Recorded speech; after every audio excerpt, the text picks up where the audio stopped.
Hello everyone, আজকে ব্যাকের কিছু ওয়ার্কআউট করবো, সেটা বডি ওয়েট দিয়ে, আর একটা ওয়ার্কআউট করবো টাওয়াল দিয়ে। সো ফার্স্ট ওয়ার্কআউটটা স্টার্ট করছি। সো এক্সারসাইজগুলো করার সময় ট্রাই করবেন টাওয়েলটাকে টেনে পেছন দিকে একটু সুইচ করতে, যেন আপনার ব্যাকে প্রেশারটা পড়ে, এবং এই সময় মাইন্ড মাসল কানেকশনটা আপনার একদমই ব্যাকে কনসেন্ট্রেট করবেন। সো প্রতিটা ওয়ার্কআউট আপনি 10 থেকে 12 রেপস করবেন। পালস রো করার সময় আপনার শোল্ডার ব্লেড পেছনের দিকে সুইচ করবেন এবং হিপ টাইট থাকবে।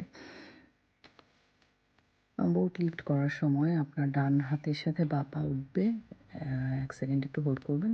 এখানে যখন আমরা এফোর্ট দিব তখন আমরা ব্রিদ আউট করব, এবং যখন আমরা পজিশনে ব্যাক করব তখন আমরা ইনহেল করব।